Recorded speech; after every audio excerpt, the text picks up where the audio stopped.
Ici Londres. Here's something that no one ever explains.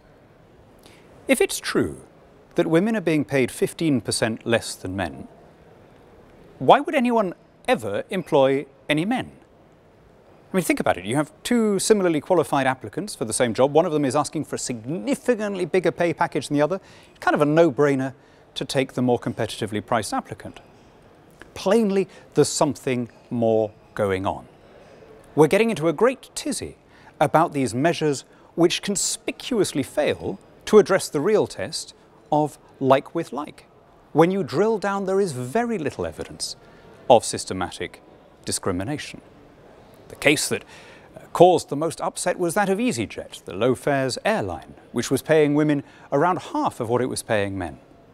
Cue lots of rage and fulmination, but I'm sure that you, dear viewer, have already worked out the basis of why that pay gap existed.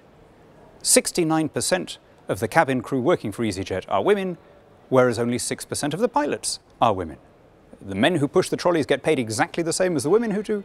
The male and female pilots are paid exactly the same. Now, I understand that people enjoy righteous anger. I understand that people like disliking big companies. But what's slightly alarming here is the people who have some understanding of statistical distribution and who are actually going along with this, or at least keeping quiet, because they don't want to stand in the path of a lynch mob. Apart from anything else, it sends out an incredibly bad message to girls who are joining the workforce. It sends out an incredibly false picture of how undervalued they really are. I know that optimism is unfashionable at the moment, but it's worth standing back and having a look at the pictures globally. Women are better paid and more equally paid than they've ever been before, and healthier and longer lived and more likely to survive childbirth, more likely to complete university, more likely to serve in Parliament, any measure you like. Why is it that people cling so determinedly to this undue pessimism?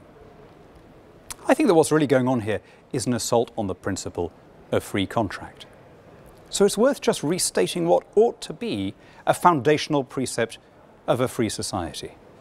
If I want to work for you and you want to employ me, and both of us are happy with the terms and conditions, that should be nobody's business but ours.